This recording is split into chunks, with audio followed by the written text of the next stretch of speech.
one of the fears that we had was, I know other large corporations have, such strict protocols about treatment plans. So if you have this disease process, you must do these steps in these orders. And as someone who, does a lot of different things within veterinary medicine, I was super concerned that not be the case for us. And so we have internal doctors meetings amongst 1 or 2 hospitals. We have regional doctors meetings we're thinking about setting up, but we also have just Hippo-wide doctors meetings as well twice a year to just talk about new protocols, new drugs. We have the reps come to us and educate us if we need.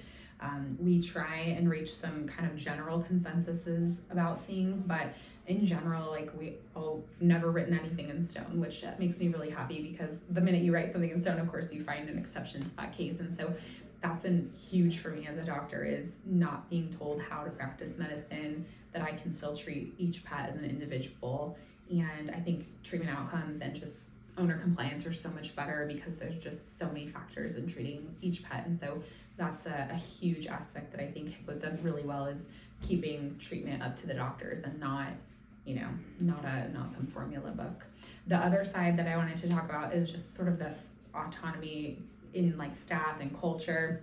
And it's awesome. I mean, Hippo does such a good job. We have team buildings quarterly. We have giant inter-hospital kickball tournaments, which Creek reigning champ. And we have, a smile day once a month at each hospital. We rotate who puts it on.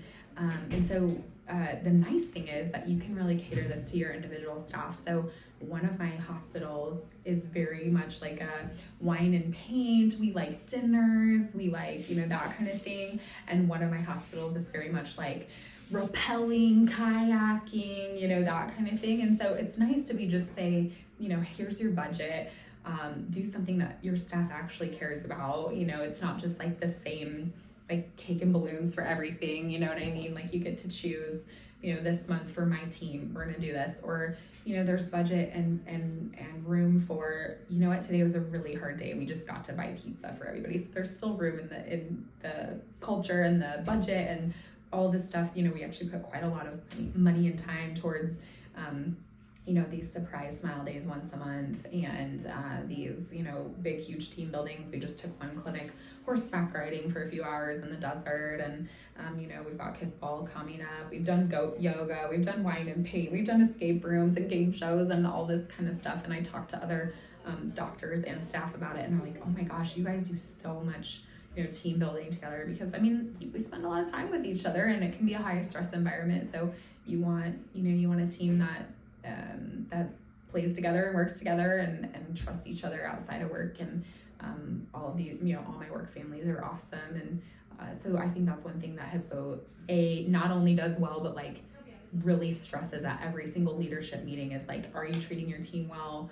Are you organizing smile days that are meaningful to them? Are you organizing team building that really builds team and not just is not just fun, but is meaningful? And I think that's something that I've never met or even heard of another company that does it so well. And so I think that's something we're excellent at.